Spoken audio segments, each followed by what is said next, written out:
Assalamualaikum warahmatullahi wabarakatuh. Bismillah, alhamdulillah, assalatu wassalamu ala rasulillah wa ala alihi wa ashabihi wa man wala amma ba'dah. Bismillahirrahmanirrahim. Pada hari ini kita akan membahas dan melanjutkan pembahasan kita tentang hadis yang ke-7. Sebelumnya mari kita membaca Al-Fatihah terlebih dahulu untuk memohon kepada Allah agar kita dipermudah dalam mempelajari ilmu-ilmunya, dalam meraih cita-cita kita, cita-cita yang baik yang ada cita-cita di dunia, lebih-lebih cita-cita yang mampu untuk menembus dunia dan akhirat. Al-Fatihah. A'udzu billahi minasyaitonir rajim. Bismillahirrahmanirrahim. Alhamdulillahi rabbil alamin arrahmanir rahim maliki yaumiddin. Iyyaka na'budu wa iyyaka nasta'in. Ihdinas siratal mustaqim. Siratal ladzina an'amta 'alaihim ghairil maghdubi 'alaihim waladdallin. Amin. Bismillahirrahmanirrahim. Qala al-muallif rahimahullah ta'ala wa nafa'ana wa nafa'ani bihi wa bi'ulumihi fid dharain amin ya rabbal alamin. Bismillahirrahmanirrahim. Al-haditsus sabi'u. Al-haditsu utawi iki ku hadis as-sabi'u kang kaping 7. Ad-dinun nasihatu ing dalem nerangake ad-dinu utawi agama an-nasihatu iku gawe bagus. An Abi Ruqayyah cinarita saking Abi Ruqayyah. Niki kunyah ya. Kunyah itu artinya adalah julukan. Nama aslinya adalah Tamim bin Ausin. Tamim bin Aus, sahabat Tamim bin Aus Ad-Dari. Radhiyallahu muga-muga paring ridho Allah sinten Gusti Allah anhu saking sahabat Tamim bin Aus Ad-Dari. Annan nabiyya satamana nabi sallallahu alaihi wasallam qala iku ngendika sinten Rasulullah sinten Nabi sallallahu alaihi wasallam. Ad-dinu utawi agama iku an-nasihatu iku gawe becik, iku gawe bagus. Qulna matur sapa kita, maksudnya matur sapa sahabat Tamim lan kanca-kanca, liman kedue sinten ya Rasulullah? Qala ngendika sinten Rasulullah, lillahi gawe bagus kedue Gusti Allah, wali kitabihi lan kitab-kitabe Allah, wali rasulihi lan Rasulullah utus-utusane Allah, wali a'immatil muslimina lan para pemimpin-pemimpine wong muslim, wa ammatihim lan awam-awame wong muslim. Rawang riwayatake hu ing hadis Muslimun sapa Imam Muslim. Tafsirannya adalah sebelumnya nasihat itu yang dimaksud di sini adalah berbuat baik. Berbuat baik kepada siapa? Jadi agama itu pada dasarnya adalah berbuat baik. Kemudian ditanyakan oleh sahabat, kepada siapa ya Rasulullah? Lillahi. Yang pertama Rasulullah menerangkan bahwasanya an-nasihatu ad-dinun nasihatu lillah. Kalau nasihat lillahi ta'ala atau berbuat baik kepada Allah itu maknanya bagaimana? Yang pertama adalah maknaha munsharifun ilal imani bihi wa nafyu syirki'an. Yang pertama adalah beriman kepada Allah, ya kan? Dan menjauhi perbuatan syirik atau mensekutukan Allah. Yang kedua, watarkul ilhadi fi sifati, menjauhi sifat-sifat yang menjurus pada ateis, orang percaya, tidak percaya kepada adanya Tuhan. Ini sangat berbahaya. Kok ana wong kok gak percaya pada adanya Tuhan, ya kan, pada adanya Allah, sementara dia itu menikmati fasilitas-fasilitas dari Allah, maka orang seperti ini adalah orang yang seperti orang-orang yang memakai fasilitas, diberikan fasilitas berupa hal-hal yang luar biasa, ya kan? Tetapi dia itu bekerja untuk orang lain.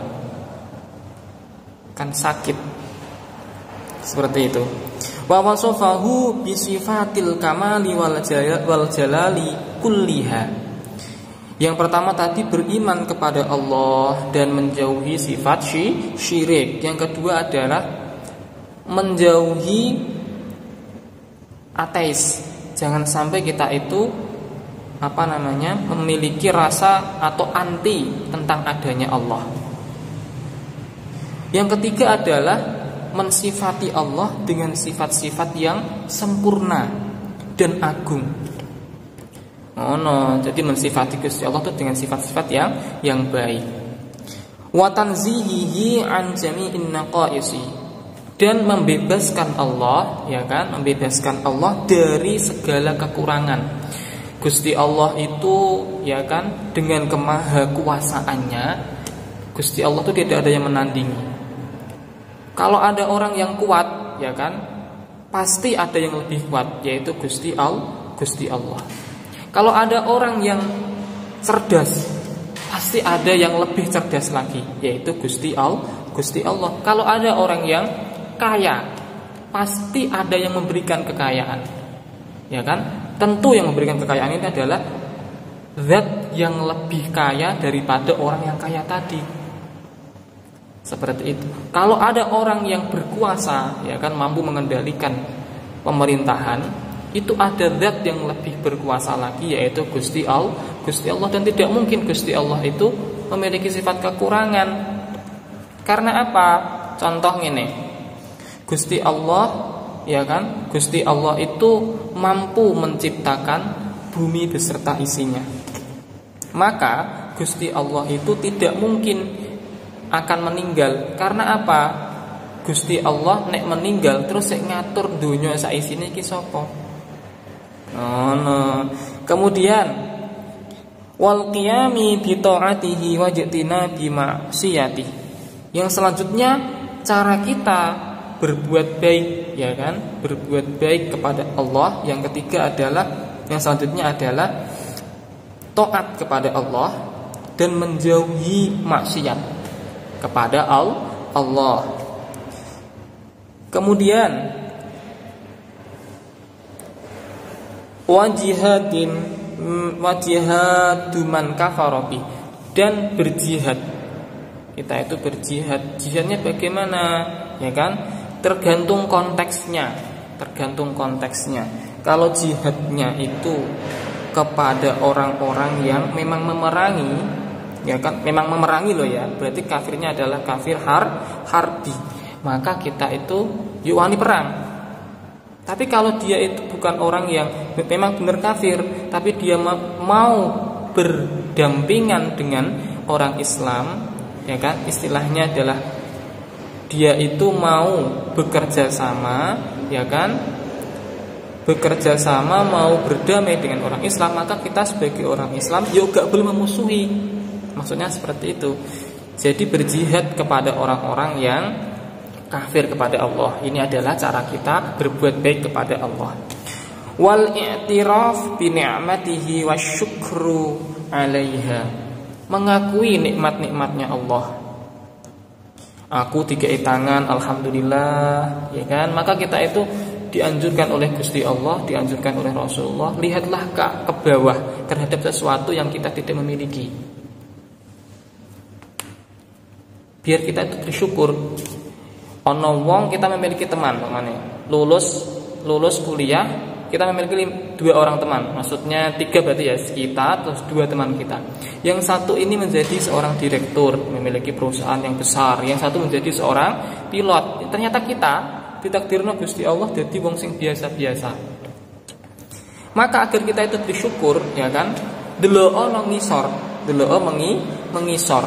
Alhamdulillah meskipun saya tidak seberuntung teman-teman saya memiliki segala kekayaan, tetapi saya diberikan kesehatan, diberikan badan yang kuat, diberikan badan yang normal, lengkap, sehingga saya itu bisa minimal iso luru ma'isyah atau penghidupan dengan cara-cara yang baik. Kemudian berkumpul dengan orang-orang yang baik. Berkumpul dengan orang-orang baik itu termasuk nikmatnya Gusti Allah. Jadi nikmat itu tidak melulu tentang uang, tidak melulu tentang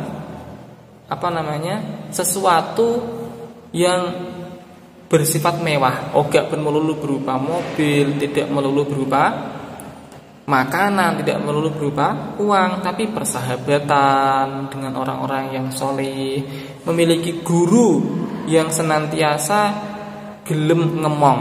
Apa itu ngemong? Membimbing, mengingatkan, dan lain-lain. Itu termasuk nikmat yang luar biasa. Kemudian dikumpulkan dalam lingkungan-lingkungan yang baik. Contohnya, kamu hidup di dalam lingkungan tersebut itu adalah lingkungan yang steril dari hal-hal yang negatif. Maka itu termasuk nikmat. Bisa kamu bayangkan, atau bisa kamu angen-angen dhewe, atau nek duwe kanca kok uripe iku nanggone lingkungan sing kurang kondusif, sing kurang bagus, ya kan, mengkono sering terjadi nyen sewu pertengkaran, perkelahian, ya kan, judi dan lain-lain yang sifatnya adalah maksiat, yang sifatnya adalah buruk. Maka kamu ketika itu, ya kan, akan merasa bersyukur, alhamdulillah saya itu dihidupkan Gusti Allah di dalam lingkungan yang kondusif, lingkungan yang positif, oga ono pertentangan, ora ono tukaran mengkono. Itu termasuk nikmat Gusti Allah yang luar biasa. Kemudian wal ikhlas fi jami'il umur, ikhlas terhadap apa-apa yang ditetapkan oleh Gusti Allah. Dikai sugih yo ikhlas, sugih mana yo? Sugih yo ikhlas. Syukur ikhlas. Carane piye? Nek dititahno dadi wong sugih, ya kan? Yo dadi wong sing dermawan. Ya kan? Ana masjid bangun, dibantu, wujud dari syukur, wujud dari ikhlas. Ana wong kesusahan, ya kan? Sekarang kan lagi viral ngene YouTube atau di media sosial, ada orang-orang yang senangnya itu membantu orang lain yang berkekurangan. Maka nek umpamane, ya muga-muga semuanya lah diberikan kenikmatan berupa seperti itu, ya kekayaan, kecukupan rezeki dan lain-lain. Dadi wong sing ngono iku.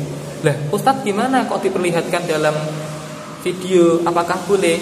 Ya kan? Apakah boleh? Kalau niatnya adalah untuk mensyiarkan kebaikan, ben wong-wong iki gelem anut terhadap kebaikan yang kita lakukan, ya kan? Biar orang-orang yang kaya itu terketuk hatinya untuk ikut menyumbang orang-orang yang kurang beruntung, kurang mampu, maka itu sangat dianjurkan karena itu adalah berarti syiar. Tapi kalau niatnya adalah, weh iki lho aku wong sugih, aku iso bantu seperti itu, ya enggak boleh. Tapi itu lebih baik daripada enggak sama sekali. Ngono ya. Oke. Kemudian umpamanya kok dititahno Gusti Allah dadi wong sing kurang beruntung, ya kan? Kurang beruntung, ya banyak-banyak ikhlas. Ikhlas. Kita cari sisi-sisi, ya kan, yang menjadikan kita itu menjadi banyak syukure hingga akhirnya kita itu timbul ikhlase. Dipuji yo ora seneng, maksudnya enggak menambah kebahagiaan, diece ya enggak menambah sakit hati. Itu namanya ikhlas. Wa du'a ila jamil awsafi, dan wujud dari kita itu berbuat baik kepada Allah itu adalah gelem donga marang Gusti Allah, mau berdoa kepada Gusti Allah. Gelem donga karo Gusti Allah itu berarti menunjukkan bahwa kita itu memiliki sifat butuh. Lah wong kok gak gelem donga karo Gusti Allah, ya kan? Itu berarti wong sing sombong, naudzubillah min dzalik. Lah wong sing gelem donga iku berarti dia itu merasa dia butuh, merasa dia lemah. Berarti nek wong butuh, wong lemah, itu tandanya dia itu ngaku nek awake dhewe ini adalah posisinya sebagai hamba dan Allah adalah sebagai yang mengatur. No. Jadi kita itu berdoa kepada Allah, ya Razzaq, ya Razzaq, ya Fattah, ya Alim, menggunakan doa-doa, menggunakan Asmaul Husna, menggunakan doa-doa yang diajarkan oleh Rasulullah. Dungo wujud sebagai kamu itu adalah hamba. Wujud sebagai hamba. Dan menganjurkannya, ya kan? Menganjurkannya kepada orang lain juga. Menganjurkannya atau mengajak, mengajak. Nih, umpamanya kita itu ternyata dibesarkan di lingkungan yang kita itu, keluarga kita itu menjadi sorotan masyarakat. Mata sorotan piye? Jadi rujukan masyarakat. Namanya bapak kiai, bapak ibu kiai. Kemudian kamu sebagai anaknya kiai, ya kan, yang hidup di lingkungan yang butuh bimbingan ini, maka kita itu memiliki kewajiban. Ya wis minimal ngajak, ayo tak warai. Nah, jangan sampai pelit-pelit soal ilmu. Ngono, itu adalah wujud dari kita itu berbuat baik kepada Allah. Sebelumnya saya ulangi lagi, maksud dari berbuat baik kepada Allah yang pertama adalah beriman kepada Allah dan tidak menyekutukannya. Yang kedua adalah menjauhi sifat-sifat anti Allah, anti Tuhan atau ateis. Yang ketiga adalah mensifati Allah dengan sifat-sifat yang mulia, yang agung. Yang keempat, membebaskan Allah dari segala kekurangan. Gak mungkin pokoknya Gusti Allah memiliki kekurangan. Yang selanjutnya adalah taat kepada Allah dan menjauhi berbuat maksiat kepadanya. Selanjutnya, melaksanakan apa-apa yang disukai Allah dan menjauhi apa-apa yang membuat Gusti Allah itu marah. Selanjutnya adalah kita itu memiliki sebagai wujud wujud bakti kita kepada Gusti Allah, berbuat baik kita kepada Gusti Allah, kita itu harus memiliki perasaan untuk minimal ngajak saake, ya kan, kepada wong-wong sing durung tok hidayah. Tapi kita itu tidak memiliki kendali terhadap hidayah, ya. Kita memiliki kewajiban untuk berdakwah, tapi masalah dia itu ikut atau tidak, itu adalah hak prerogatif Allah. Kita berjihad kepada orang-orang yang kafir, kemudian mengakui atas nikmat-nikmat Allah dan bersyukur kepadanya. Kemudian selanjutnya adalah ikhlas terhadap segala apa yang diberikan oleh Allah kepada kita, baik berupa keadaan, ya kan, berupa harta atau lain-lain. Kita itu memiliki sifat ikhlas. Selanjutnya adalah berdoa kepada Allah dengan menggunakan sifat-sifat yang mulia tadi, sifat-sifat nama-nama Allah, Asmaul Husna yang mulia. Itu sebagai wujud kita itu menghamba kepada Allah, wujud dari kita itu berbuat baik kepada Allah. Yang terakhir adalah mengajak manusia, masyarakat kita untuk terus berdoa, menggantungkan segalanya kepada Allah. Untuk selanjutnya kita akan membahas tentang an-nasihatu likitabihi, akan kita bahas di minggu yang akan datang. Wallahul muwaffiq ila aqwamit thoriq. Assalamualaikum warahmatullahi wabarakatuh.